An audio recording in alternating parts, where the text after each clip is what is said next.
साथियों नमस्कार। आइए आज हम लोग बात करेंगे STET 7th फेज से संबंधित। साथियों एक लेटर जिला पदाधिकारी के द्वारा जारी किया गया है। साथियों हम लोग देखेंगे कि इस लेटर का क्या है मायने। शिक्षा विभाग दिन प्रतिदिन छात्रों को गुमराह कर रही है। ऐसा हम इसलिए कह रहे हैं क्योंकि आज हम प्रमाण के साथ आपसे बातचीत करने वाले हैं। आइए सबसे पहले एक लेटर को देखिए। साथियों देखिए यह जो लेटर है ये देखिए जिला पदाधिकारी बेतिया का है, ठीक है।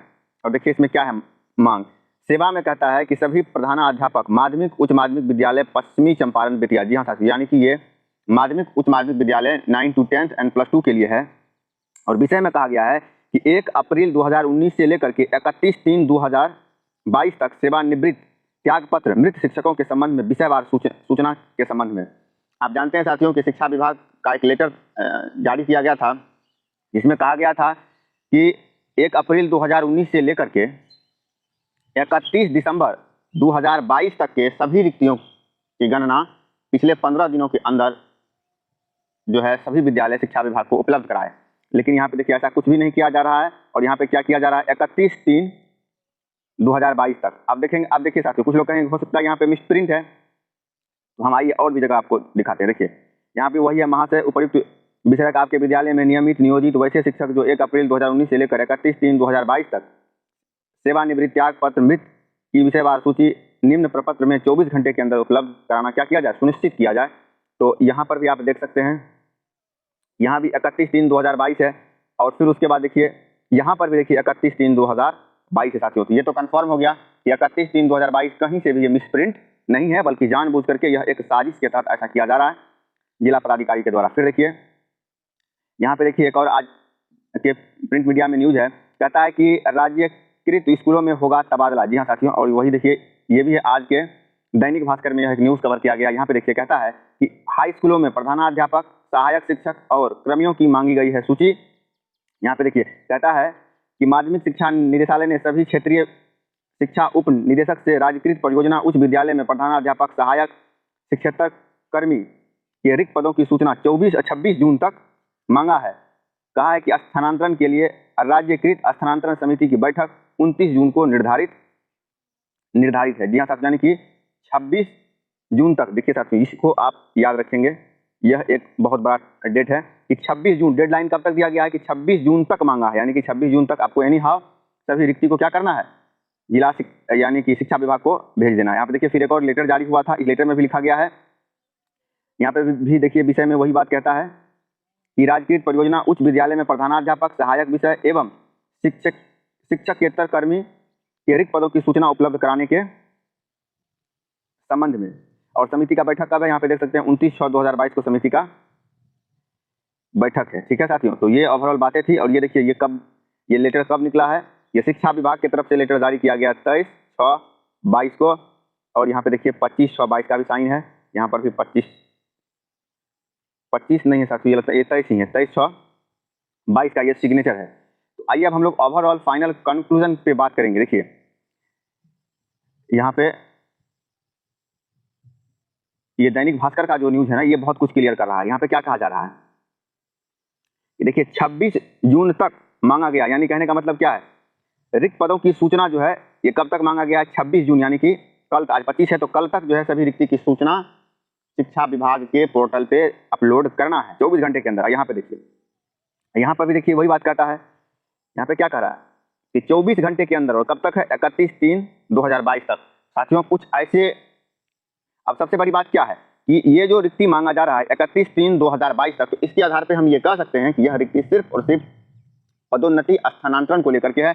जबकि शिक्षा विभाग आज से कुछ दिन पहले एक लेटर जारी किया था कि अब 7वें चरण के बाद ही पदोन्नति किया जाएगा। लेकिन यहाँ पे फिर हम देख रहे हैं कि राजकीयकृत स्कूलों में होगा तबादला। लेकिन यहाँ पे फिर देखिए तबादले की बात जो है सामने निकल करके आ गई है। हमें लगता है कि शिक्षा विभाग चाह रही है कि इधर हम अभी 7वें चरण में माध्यमिक उच्च माध्यमिक थोड़ा तो समय लगेगा, क्योंकि अभी जानते हैं कि 6वां चरण अभी 1-2 महीना चलना है, जुलाई अगस्त तो 6th फेज नहीं चलेगा। तो शिक्षा विभाग चाहती है कि तब तक में हम कम से कम खास करके माध्यमिक उच्च माध्यमिक में स्थानांतरण का जो मामला है वो हम लगभग 15 से 20 दिनों के अंदर निपटा लिया जाए, तो ये अच्छा ही रहेगा साथियों। और उसमें भी देखिए विभाग काफी गंभीर है कि मात्र यहाँ पे देखिए शिक्षा विभाग जिला शिक्षा पदाधिकारी ने एक स्पष्ट कड़ा निर्देश दिया है कि 24 घंटे के अंदर क्या किया जाए, सुनिश्चित किया जाए। अब कुछ ऐसे फर्जी यूट्यूबर हैं, अब वो जो है भ्रम छात्रों के बीच में फैला रहे हैं कि 7वें चरण की रिक्ति की गणना माध्यमिक उच्च माध्यमिक का शुरू हो गया। देख सकते हैं साथियों, जबकि एक लेटर में स्पष्ट जारी करके कहा गया था कि 31/12/2022 तक का रिक्ति देना है। यहाँ पे 31/3/2022 तक का रिक्ति कैसे हो सकता है? ये बिल्कुल स्थानांतरण के लिए कुछ ऐसे जाली यूट्यूबर हैं जिनका एक ही मकसद होता है कि सिर्फ और सिर्फ व्यूज लेना, और किसी भी कोई भी न्यूज पे जो है वो एनालिसिस नहीं करते हैं, और बस जो मन में आता है बस वीडियो अपलोड कर देना है। इससे क्या होता है साथियों, इससे जो भी जेन्युइन कैंडिडेट हैं वो भ्रम और गुमराह की स्थिति उत्पन्न हो जाती है। तो ऐसे लोगों से सावधान रहना है। और इसके बाद साथियों एक और न्यूज है, हालांकि जिसको हम कवर करना नहीं चाह रहे थे, लेकिन कुछ अफवाह के कारण हम उसको भी एक बार कवर कर रहे हैं। तो देखिए साथियों, ये कल का न्यूज है, लेकिन अफवाह और भ्रम की स्थिति इतना उत्पन्न कर दिया कुछ लोगों ने, जिसकी वजह से हमें इस न्यूज को भी कवर करना पड़ रहा है। कहता है कि सरकारी स्कूलों में निजी क्षेत्र के लोग दाखिल होंगे। अब कुछ लोग इसको इस तरह से क्रिएट कर दिए कि अब सरकारी विद्यालय को भी प्राइवेटाइजेशन कर दिया जाएगा, जबकि साथियों ऐसा कहीं कुछ भी नहीं है। क्या है मायने, थोड़ा शॉर्ट में देख लेते हैं। देखिए, कहता है कि नई शिक्षा नीति के तहत, अब यहाँ पे देखिए कि कौन कौन लोगों को, सबसे पहले ये जानिए कि इसके तहत किन किन लोगों को विद्यालय में रखा जाना है। देखिए, अगर गृहिणी है तो कम से कम 12वीं पास होना चाहिए। अगर कोई भारतीय प्रवासी है तो कम से कम 12वीं पास होना चाहिए। फिर देखिए, यदि कोई NRI है तो उनके पास OCI कार्ड जरूरी होना चाहिए। ये बाहरी है, विदेशी के लिए। और कोई सेवानिवृत्त व्यक्ति तो स्नातक होना चाहिए। तो आप जानते हैं साथियों कि शिक्षक बनने के लिए NCT का गाइडलाइन है कि बीएड होना चाहिए। बीएड के साथ साथ जो है TET क्वालिफाइड होना चाहिए। उसके बाद ही आप कोई भी सरकारी विद्यालय में शिक्षक बन सकते हैं। यहाँ ऐसा कुछ नहीं साथियों, शिक्षक के लिए नहीं है। इसका क्या मनसा है हम आपको बता रहे हैं। थोड़ा शॉर्ट हल्का पढ़ लेते हैं, उसके बाद फिर हम इसको ओवरऑल इसके कंक्लूजन पे बात करें। कहता है कि नई शिक्षा नीति के तहत शिक्षा के क्षेत्र में कई बड़े बदलाव होने जा रहे हैं। इसी कड़ी में केंद्र सरकार की विद्यांजलि योजना आई है। इस योजना के तहत सरकारी स्कूलों में शैक्षणिक और आर्थिक गुणवत्ता में सुधार लाया जाएगा। जी हाँ साथियों, शैक्षणिक, यहाँ पे देखिएगा, इस पॉइंट को आप याद रखिएगा कि शैक्षणिक और आर्थिक गुणवत्ता में क्या किया जाएगा, सुधार लाया जाएगा। किसके तहत? तो नई शिक्षा नीति के तहत। यानी अब सरकारी विद्यालय में निजी क्षेत्र और समुदाय के लोग भी सेवा देंगे। इसको लेकर तैयारी शुरू हो गई है। अब देखिए साथियों, बस इतना ही और इसमें कुछ खास नहीं। ये जो कहा जा रहा है कि सरकारी विद्यालय में शैक्षणिक क्षेत्रों में जो सुधार लाया जाएगा, शैक्षणिक गुणवत्ता में सुधार लाया जाएगा, इसके लिए अब क्या है, सरकारी विद्यालय में निजी क्षेत्र और समुदाय का मतलब क्या होता है, कम्युनिटी के लोगों की भी सेवा ली जाएगी। देखिए साथियों, इसका मनसा क्या है? केंद्र सरकार चाह रही है कि जो राज्य सरकार की शिक्षक हैं, विद्यालय हैं, उनमें केंद्र सरकार अपनी भागीदारी सुनिश्चित कराना चाह रही है। और कैसे? बैकडोर एंट्री केंद्र सरकार करना चाह रही है।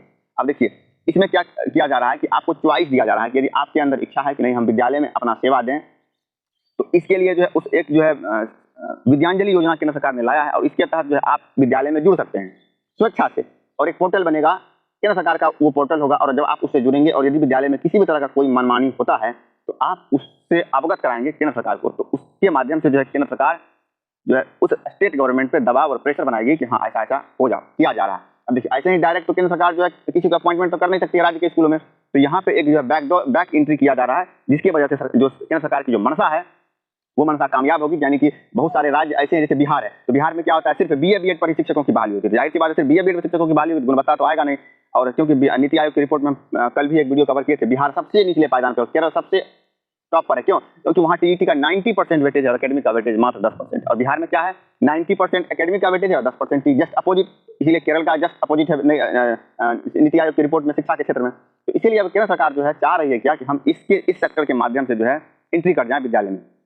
और यहाँ पे भी देखिए स्पष्ट हर कुछ लिखा हुआ है। देखिए, इसी तरह अगर कोई निजी कंपनी भी किसी सरकारी विद्यालय की आधारभूत संरचना को बेहतर करने के लिए मदद करना चाहती है तो वह कर सकती है। जी हाँ सर, यानी कि यदि कोई निजी कंपनी है, उनका इच्छा है कि नहीं हम सरकारी विद्यालय में जो अपना योगदान देंगे, तो वो भी कर सकती है। यानी मुख्य मनसा क्या है कि केंद्र सरकार आखिर जानना चाहती है कि राज्य सरकार का जो स्कूल है उस स्कूल की हालात क्या है और इसके पीछे मनसा क्या। साथियों, मैं आपको बता दूं, केंद्र सरकार की इच्छा है कि नई शिक्षा नीति के तहत सारे राज्य के स्कूलों को केंद्रीकृत कर लिया जाए।